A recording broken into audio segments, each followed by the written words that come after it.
Hi there! Thank you for checking out my channel. Thank you for clicking on this video. If this is the first video that you're watching, don't forget to hit subscribe, hit the bell icon para wala kayong ma-miss because every week I try to make at least one new video lesson for you guys. So if you're taking an exam, like the civil service exam, UCAT, LAI-PhilSat, or anything like that, it would do you best to subscribe para kahit paano matulungan ko kayo sa inyong journey. Now today, this is part of my series ng CSE Q&A in which I try to answer your frequently asked questions pagdating sa civil service exam. And just last week, a bunch of you sent in questions.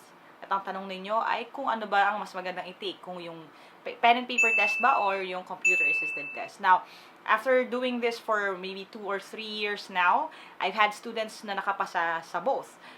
Meron ng mga nakapasa ng pen and paper, may mga nakapasa na ng computer-assisted. And from their experiences, I can glean kung ano yung may papayo ko sa inyo ngayon. Now, when I personally took the test, paper and pen test yun. Kasabay ko yung mga kapatid ko, and alam niyo yun, pumunta kami sa testing center, nag-shade kami ng answer sheet. At the time, pencil pa yung ginagamit, and yun yung naging experience ko. So I really have no first-hand experience when it comes to the computer-assisted test. All I know from that entire thing is yung experience nga ng mga Team Lyqa passers na nag-exam ng computer-assisted test. But bawat exam may pros and cons. And I'm going to try to maybe enlighten you guys when it comes to those para makapili ka ng perfect exam form for you. Okay? Number one, let's talk about the computer-assisted test.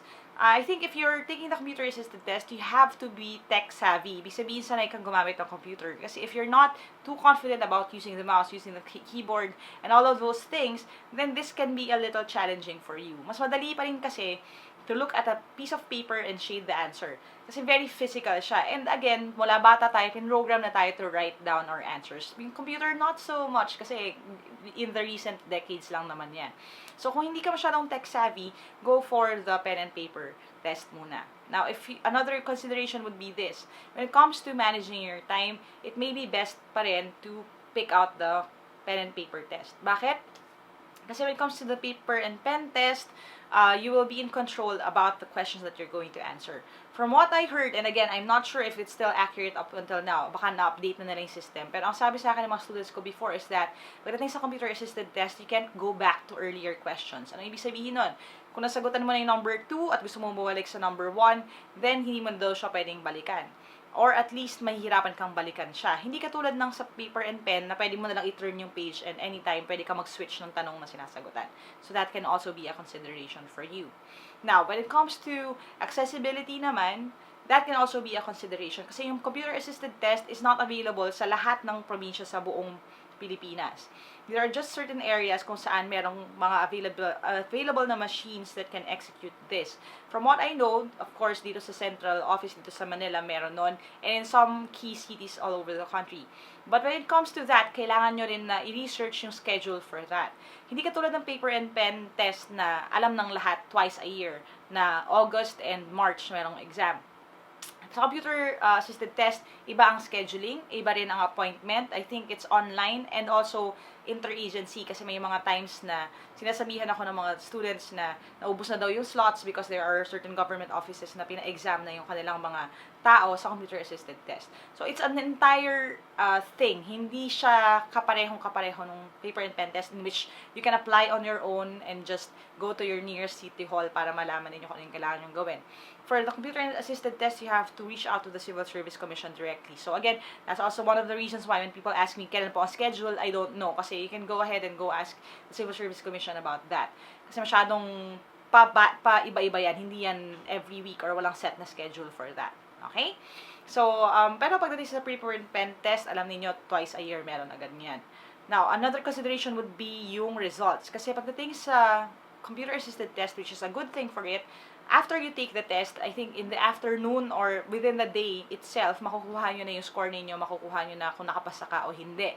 But when it comes to the paper and pen test, you will have to wait maybe a month or so bago nyo malaman yung resulta. So, kung nagmamadali ka or kailangan na, magkakatanggalan na sa opisina pag hindi kayo eligible, then the computer-assisted test may be a good option for you kung nagmamadali ka na.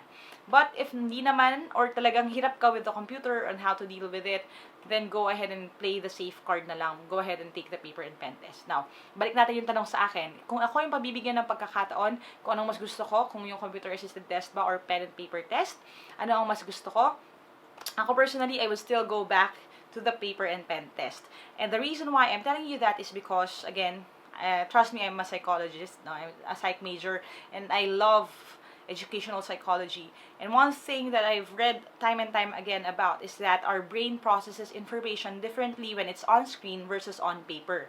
Ano ibig sabihin nun? Pag on paper ang isang bagay, ibig sabihin binabasa mo siya sa papel, nakikita mo siya, it's tangible, ibig sabihin nakahawakan mo siya, nasusulat mo sa scratch paper.